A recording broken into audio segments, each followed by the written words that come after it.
After nearly 4 entire years, ReZero is back, and with it, so too is our beloved cast of characters and mansion. Wait, didn't that burn down? If you remember the terrible fire at the end of Season 2, don't worry, you're not mistaken. Yes, it burned to the ground. I'm not really going to consider this cut content because you can just infer it. There was, however, a second mansion, a bit away from Arlem, but it's much more grandiose than the last. This move was achieved through one of the biggest revelations of the first episode, the 1-year time skip. Do note that I will rarely be showing actual footage in this video so that I don't get too in the back of my head from Katakawa. A lot of things have been going on during the year, however, any written record of it was adapted into side stories, which likely will never see the light of day in terms of adaptation. Maybe I'll make a video about the time skip side stories, but for now, we can assume they did things. For our own camp, we see the obvious progression of Betty and Subaru's relationship, becoming quite the strong, inseparable duo. Emilia's studies have been paying off, learning more about the inner workings of Lagunica, as well as rounding out her own confidence. Subaru has very clearly gotten better at keeping up appearances, being praised for showing restraint in this episode and not immediately blowing a fuse when Julius might have been at the mansion, and Garfield has found his own place in the camp as Emilia's shield. Some people were wondering what happened to the royal selection in Season 2. Well, Season 3 wastes no time at all giving us our first update. At the start, it was Krush, Anastasia, and a bunch of nobodies. However, Krush has notably fallen off after being gluttonied, with Anastasia maintaining a firm lead. This does not mean that the other candidates are irrelevant, however. Emilia gained clout from killing Petaljuice and the White Whale, Priscilla gained clout for ruling over her dead husband's land and wooing the people there, which you could read about a side story. Felt, who only had Reinhard, has been flexing her skill at recruiting the lower strata and finding their strengths, and instituting massive reforms. We immediately open up with our premise for this arc, Anastasia's invite to the Watergate City of Priestella to get Emilia a new crystal to hold Puck. But wait, where is he? You see, Puck is a spirit, and spirits need something known as an anchor to recharge in, which is that crystal that hangs around Emilia's neck. There are two issues, however. One, as a great spirit, Puck needs a ton of mana to return, and second, the crystal that Emilia is currently using is a low-grade crystal that Puck has a hard time manifesting from. What we have to wonder is, what is her angle? We've seen the lengths Anastasia is willing to go to play people, like Subaru in Arc 3, but we just aren't sure what she has to gain from giving Emilia exactly what she wants. We're then introduced to Joshua, Julius's brother, who is a crazy glazer, and it fits. Julius's character so far has been about his desire to keep up this nightly appearance, something this episode will explore more later, so it really only makes sense that his brother would feed into that mentality of his. Joshua delivers the message, and the crew lets Roswell know what they are doing, to his frustration, as there are things Emilia should be doing right here, right now, but as a direct result of Arc 4, he can do nothing but let her go, as he's been forced to grant her own autonomy after losing to Subaru. Welcome to the Watergate City of Priestella, and as you might have noticed, this location is going to be integral to the arc going forward, so let's recap some of the things we learned about it. First of all, this is a city that sits in the middle of a lake, using a massive tower meteor to control the inner workings of the city to allow for different directions of flow. The reason why this death trap was built is because, well, it's a death trap. This city was constructed for the sole purpose of trapping something. However, the records on what that might have been lost. Why would a trap become such a giant city for people to live in? There's also kind of a bombshell in this episode that gets treated as something sort of not that big of a deal. This city is inspired from Kawaragi-style construction, which is in turn inspired by Japanese-style construction, which in turn means that there was someone out there 400 years ago who was isekai'd and led to the founding of the Kawaragi city-states. This is a consequence of an earlier cut that we will touch on in the cut content section at the end of the video, but with the lore of it being a trap being inspired by Japanese architecture and its unique construction, leads us to a very interesting setting for Arc 5. This first episode is wonderful for a lot of reasons, but one of my favorites is how it spends a vast majority of its time just relaxing. There has been so little time to chill out since Arc 2, and we get just a really good episode of character dynamics and interaction. Sure, it may be slow for some people, and if you feel that way, that's fair, but it's great groundwork for character relationships and general characterization. Whether it be Emilia's growing confidence, or Subaru's reining in his own toxic behavior, or the growth of Subaru and Julius's friendship, watching Garfield LARP outside the carriage, and a personal favorite of mine, Subaru going to Reb's bedside to tell her about his day. Presumably every night, or getting to see sides of characters we haven't seen before. Make sure to leave a comment of your favorite scene of this episode down below. The director also made a great decision to fight to make this one big episode rather than 3 or 4 slice-of-life episodes, meaning people who aren't as sold by the character interaction can still get into the meat of the arc by the end, as we jump straight into the action at the end here. There are also breadcrumbs even before the end, like with Regulus appearing and bumping into the camp. This should have been a quick shock to those having a good time watching a silly character moment as well. However, Emilia can't quite seem to place where she knows him, a nerve-wracking plot thread left lingering. The Emilia camp runs into Ratchins from the alleyway, and we learn that the Three Stooges have joined the Felt camp, which is a cool way of not just telling, but also showing Felt's prior mentioned skill of finding people with talent that have been left behind.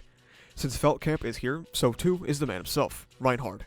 Reinhard's presence alone sends a shock down Garfield's spine, and he goes on the offensive immediately. This little interaction actually gives us quite a bit to chew on, especially in terms of Garfield. First, we're shown even more of Reinhard's humble side, being the one to apologize even though Garf lashed out at him and attacked him. His strong aura being something that he feels remorse over, and he wants to hear the story of the white whale from Subaru sometime, which is an obvious connection that most might have missed since him and Wilhelm are related. Garf, from this confrontation, is also humbled. He was the strongest of the Sanctuary, but after being dragged into the wide, real world, he is forced to confront not that there are people stronger than him, but to meet the strongest ever. And while he faces that ego defeat, we learn that he has been haunted by the vestige of the woman he killed this whole time. The vestige of Elsa taunts his weakness, and that the only reason he killed her was because of chance. These two things, coupled with meetings with the kids, show us a clear trajectory for Garfield going forward. When Garf saves the kids and they ask him what his name is, you'll notice that even though people in the series love giving up their names as a method of respect for both the fighter and themselves, Garf says that his doesn't matter, and tells them to just call him Gorgeous Tiger. That's because Garfield's identity has been tied to being the strongest, and as he continually takes these mental L's, he's left to wonder if he's worthy of his own name. And then the final bombshell for Garfield's day: his mom is alive and well. PTSD visages, losing a fight instantly, and a lack of self-confidence coupled with finding out that your mother has been alive this whole time, but seemingly can't even recognize you. Garfield has an extremely rocky road ahead of him. We cut away from Garfield's worst day ever to see more camp members arriving at the inn. This is when we get even more information on how far Anastasia is willing to go, as Krush is here to receive information on gluttony. It leaves us with a question: what is the Felt camp here for? Emilia is here for the crystal, Krush is here for gluttony, Priscilla arrives for fun. So what is Felt getting out of this encounter? We get a really nice scene with Subaru and Wilhelm under the moonlight. Wilhelm imparts something nice to Subaru about his wife, that a hero is not a hero all the time, which are some powerful words to hear because Subaru has kind of a hero complex, and maybe it plants a seed in his brain that it's okay to not be a hero all the time, and that Subaru's power lies within the power of others. Perhaps Wilhelm sees in Subaru what Wilhelm wishes he was at a younger age. Young Wilhelm is deeply documented in the Willogy, or EX2, EX3, and soon-to-be EX6. He was a selfish asshole who didn't work well with anyone and mostly kept to himself, but Subaru has been steering clear of that path as time goes. This interesting Estrella family drama is only made more interesting by the introduction of the Priscilla camp, or more specifically, Heinkel Estrella, specifically not receiving the commemorative van to celebrate achievements. He is the vice captain of the Royal Guard of Lagunica, a belligerent drunk who doesn't care about making a fool of himself at this meeting, and he definitely adds some juicy layers to the drama. He accuses Reinhard of killing Teresia, the sole cause of the Estrella rift, and reveals that he has refused to give Reinhard the Estrella estate, showing a strong disdain for even his own son. There's also a good moment when Heinkel tries to poke at Emilia's heritage by calling her a half-devil, but in stark contrast to the Emilia of old, she is unfazed by such provocations, not biting his bait and instead continuing her line of questioning. Raw points for that alone, and it's good payoff for Arc 4. Priscilla reveals that she brought Heinkel here for fun, saying she rewrote the script of the Estrella reunion. Al tries to mediate, but you can only do so much with Priscilla, and in the immediate aftermath, for the first time, some cut content is re-added, but it's not the whole picture. When Subaru and Julius are talking, they reference a royal that was kidnapped 15 years ago. That was cut from Arc 3. However, that is only half of the cut content, and something in this very conversation also gets cut. I know some people are sensitive about cut content, so I'll save it for the cut content section at the end of the video, but because of that kidnapping, Wilhelm was occupied and Teresia was killed by the white whale. This conversation offers more cool Julius characterization, showing us further how he will stick to tradition and knightly values, thanking Subaru for doing what he wishes he could, and smiling as he thinks of the world Julie was able to see. The second to last scene is Priscilla dancing with Liliana, and it's one of the only times in the story we see Priscilla break away from the character we would expect of her. Her mentioning of scripts, stages, and now dancing to the music, Priscilla clearly has some respect for the likes of artistic endeavors and performances, and we see another side of her along with Subaru and Emilia when Priscilla doesn't just cut Liliana in two, respecting her wishes when she refuses her request. As if Priscilla inherently respects people who get who they are, as Liliana understands that she wants to follow her lineage as a traveling bard. Subaru is forced to go get snacks, and we get this phenomenal scene with Sirius Romaniconti, the Sin Archbishop of Wrath, ranting and raving about love, and for some reason, everyone just strangely gives in to that speech, and it seems like a switch of sorts was flipped when she clapped her hands. Near the end of the scene, everyone in the crowd has red eyes, meaning that these two aspects are likely related to her authority, but there is something to dissect with her speech here. ReZero introduces a multitude of ideas of love, especially through Sin Archbishops. Betelgeuse, Romaniconti, had a possessive type of love that mirrored Subaru's entitled nature in Arc 3, and we see another perspective from Sirius, I don't know if that's his wife or what, that she proposes through Lustbel and Tina.